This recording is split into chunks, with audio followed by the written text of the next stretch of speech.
क्या तुमने कभी ऐसे एनिमे देखे हैं जिसमें स्टोरी खत्म होने के बाद भी दिमाग उसे सोचता रहता है, काश यार ये एनिमे पहले क्यों नहीं देख लेता। सच बता रहा हूँ, क्योंकि आज मैं ऐसे एनिमीज लाया हूँ ना जो कि शायद ही किसी ने देखे हो, शायद क्या ना के बराबर ही किसी ने देखे ही होंगे। ये वो एनिमी है जो तुम्हारा दिल तो छूते ही है, साथ साथ तुम्हें एक ऐसी दुनिया में ले जाते हैं कि तुम अपनी सपनों की दुनिया जी सको। शुरुआत में जो 3 एनिमी है वो शायद ही किसी ने देखी हो, क्योंकि वो एनिमी बिल्कुल मास्टरपीस एनिमी है।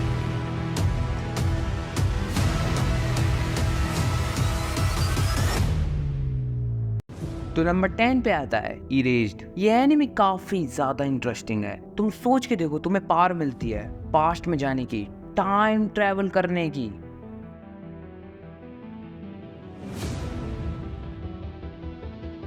सुनने में कितना अच्छा लग रहा है, किसी बच्चे को बचाना है, ये तो नॉर्मल एनिमे में होता ही है।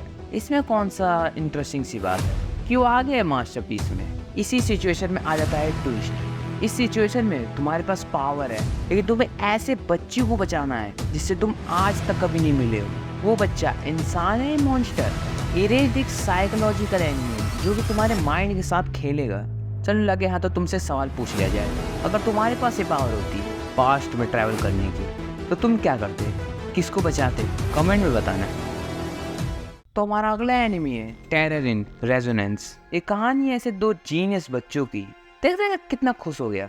टेंशन मत लो, तुम्हारा नाम नहीं लेगा। जो कि टोक्यो में एक बहुत बड़ा बॉम्ब ब्लास्ट कर देते हैं। सुनने में कितना नॉर्मल लग रहा है कि 2 बच्चे थे, बॉम्ब ब्लास्ट किया टोक्यो में। इसमें क्या मास्टरपीस है? इसी गेम में आ जाता है ट्विस्ट। वो बच्चे टेररिस्ट नहीं थे, फिर वो बच्चे थे कौन?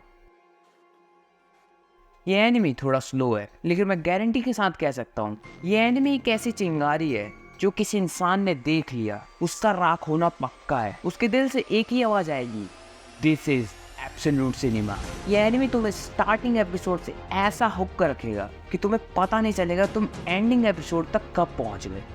अगर ये एनिमी तुम्हें बढ़िया लगा तो इसके आने वाले अगला एनिमी तुम्हें पागल ही करके रख देगा, ये मैं गारंटी के साथ कह सकता हूँ। हमारे अगले एनिमी का नाम है पैरानोया एजेंट। ये कहानी एक ऐसे बच्चे पे जो कि रोलर स्केटिंग करता है, साथ ही में गोल्डन बैट के साथ। लेकिन उस बैट के साथ वो खेलता तो है, लेकिन वो बॉल से नहीं, इंसानों से। वो बच्चा लोगों को उसी गोल्डन बैट से मारता है, लेकिन हर विक्टिम का कनेक्शन मिस्टीरियस है।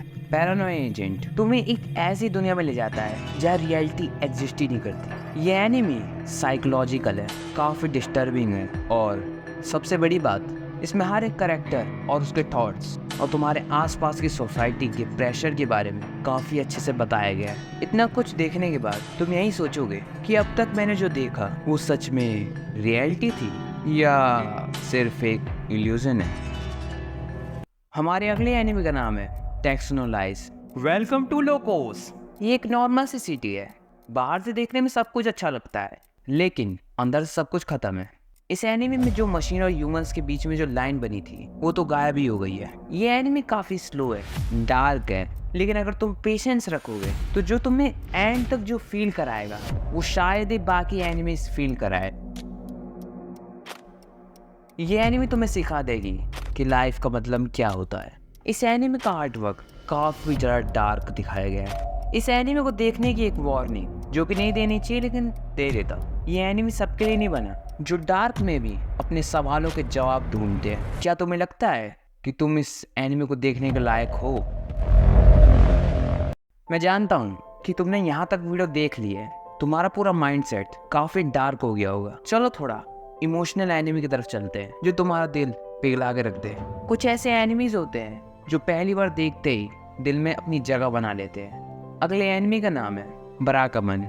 ये एनिमी बेस्ड है सैलीग्राफी के ऊपर। ये कहानी एक ऐसे राइटर के ऊपर है जो अपने ही आर्ट में मीनिंग ढूंढता है, ढूंढते ढूंढते और चला जाता है एक छोटे से आइसलैंड पर।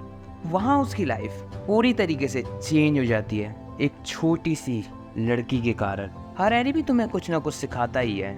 ये एनिमी एक थेरेपी जैसा फील कराता है, पीसफुल, फनी और हार्ट ब्रेकिंग। सच बता रहा हूँ, इस एनिमे को देखने के बाद मेरा स्ट्रेस लेवल बिल्कुल कम हो गया। सच बता रहा हूँ, मजाक नहीं कर रहा। मेडिटेशन करने की भी जरूरत नहीं है, ये एनिमे देख लो, किस्सा खत्म।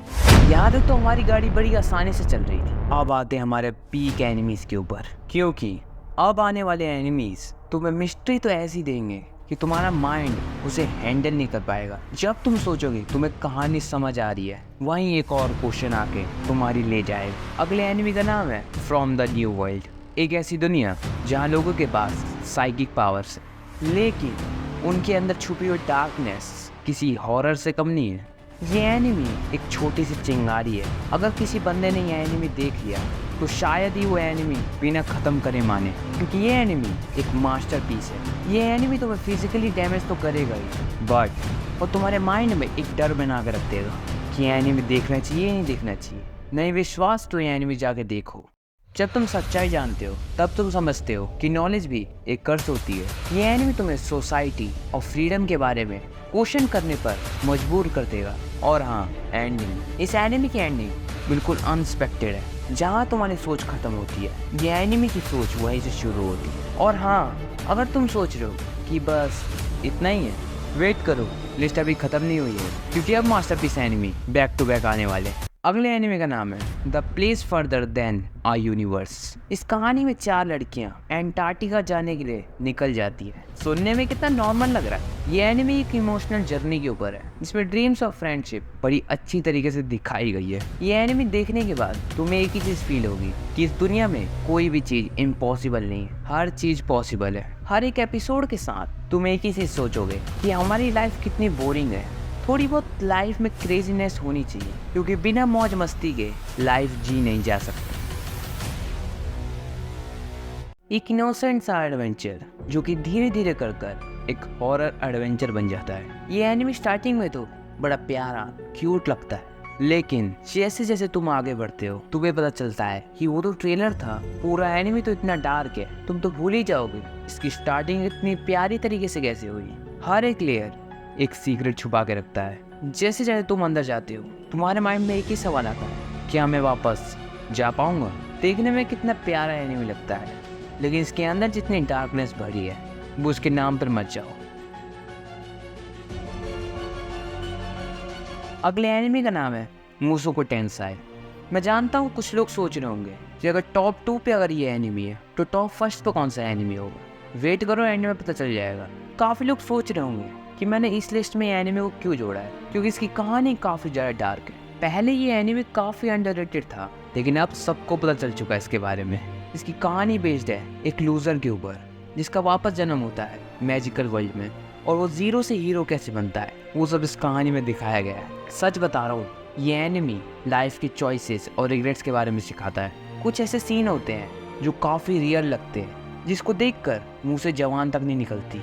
काफ़ी वेट के बाद हम आ चुके हैं हमारे वीडियो के एंडिंग पार्ट पर, जिसका तुम्हें बेसब्री से इंतजार था। तो फाइनली वो टाइम आ चुका है, टॉप 1 पे कौन सा एनिमे आता है। और मैं जानता हूँ तुम्हारे मुंह से एक ही चीज़ निकलेगी, यार मुझे ये एनिमे पहले देख लेना चाहिए था। इस एनिमे का नाम है मॉन्स्टर। ये एनिमे काफ़ी अंडररेटेड है, काफ़ी लोगों को तो इसका नाम तक नहीं पता। एक कहानी है डॉक्टर तेनमा की। इस कहानी में डॉक्टर तेनमा ने एक बच्चे की जान बचाई थी। जैसे जैसे कहानी आगे बढ़ती है हमें पता चलता है कि वही लड़का बाद में एक सीरियल किलर बन जाता है। मॉन्स्टर एक साइकोलॉजिकल क्राइम थ्रिलर एनिमी है। ये एक ऐसी छोटी सी चिंगारी है जो किसी भी इंसान के अंदर के मॉन्स्टर को जगा सकती है। ये एनिमी तुम्हें एक मोरल मजे में ले जाता है। तुम्हें लगता है कि तुमने एक बच्चे को बचाया, लेकिन बाद में तुम्हें पता चलता है कि तुमने एक मॉन्स्टर को बचाया है। इसका हर एक कैरेक्टर और हर एक डिसीजन तुम्हारे माइंड में क्वेश्चन उठाता है। और हाँ, एंड में तुम एक ही चीज़ सोचोगे, who is the real monster. अगर तुम्हें लगता है ये एनिमी बस एक थ्रिलर है तो तुम गलत सोच रहे हो। ये एनिमी तुम्हारे अंदर के मॉन्स्टर को, जो कई सौ सालों से सोया हुआ था, उसे ये एनिमी जगा देगा। ये मैं गारंटी के साथ कह सकता हूँ। तो फाइनली तुम फाइनल पार्ट पे आ गए। तो आज हम लोगों ने बात की थी 10 हिडन जेम्स के बारे में, जो कि काफ़ी बढ़िया एनिमी थे। हर एनिमी अपने टाइम में पीक लेवल था, और अभी के वक्त में भी वो एक पीक लेवल है, लेकिन बस अंडररेटेड रह गया है। तुम लोग कमेंट बताना तुमने इन 10 में से कौन सा एनिमी पहले नहीं देख रखा था। तो ओवरऑल मिलते हैं फिर नई वीडियो में, तब तक के लिए बाय बाय।